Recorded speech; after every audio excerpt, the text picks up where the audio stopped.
Welcome to our YouTube channel lyricist doctor Ramkumar. আজকে আমাদের আলোচ্য বিষয় বাংলার প্রযোজক পরিচালকরা গান করতে আর ডাকে না, সুরকার জিৎ গঙ্গোপাধ্যায়কে, সেই বিষয় নিয়ে। If you like our content you will subscribe our YouTube channel, drop in your valuable comments, share our content to your family members and friends, and keep press on bell icon so you will be notified when we will upload more and more videos. Your support will be our inspiration, I always say. Let us come to the point. প্রযোজক পরিচালকরা কেন আর আমায় ডাকে না, অথচ আমি শুনেছি কিছুদিন আগেও অন্য একটি ছবির মিউজিক লঞ্চে আমার করা মিউজিক বেজেছে। একথাই বললেন কিন্তু জিৎ গঙ্গোপাধ্যায়। টনিক ছবির মিউজিক কিন্তু করেছিলেন এই জিৎ গঙ্গোপাধ্যায়, তাও অনেক দিন হয়েছে। এখন স্বার্থপর ছবির সুর করার কাজ পেলেন। জিৎ গঙ্গোপাধ্যায় জানালেন, জানি না কেন আর ডাক পাই না, অথচ আমার একসময় মুম্বাইতে যখন খুবই ব্যস্ততা ছিল,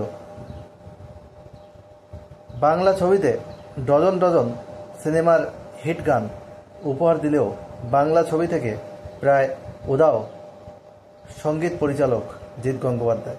তবে দর্শকদের কাছে খুশির খবর, বাংলা ছবি স্বার্থপরের সঙ্গীত তৈরি করছেন সুরকার জিৎ গঙ্গোপাধ্যায়।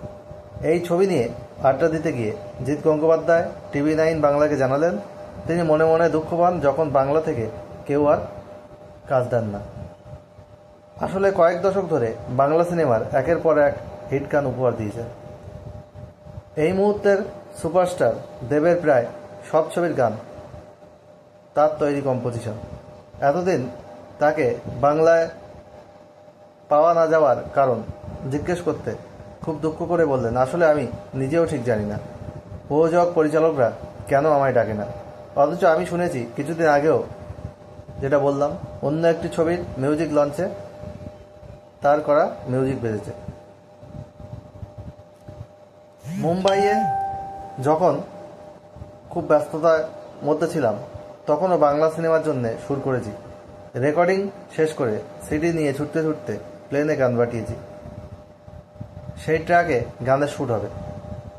আজকের সুপারস্টারদের সুপারহিট গান উপহার দিয়েছি, তবে এখন কেন ডাকে না ঠিক বলতে পারবো না।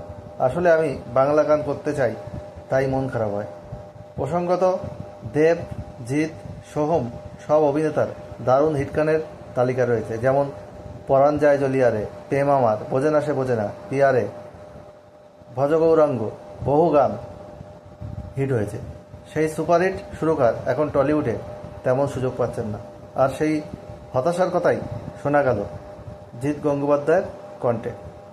তারা জানলেন তো, জিৎ গঙ্গোপাধ্যায় কিন্তু এখন টলিউড ইন্ডাস্ট্রিতে তার মিউজিক কম্পোজিশনের কাজ আর পাচ্ছেন না।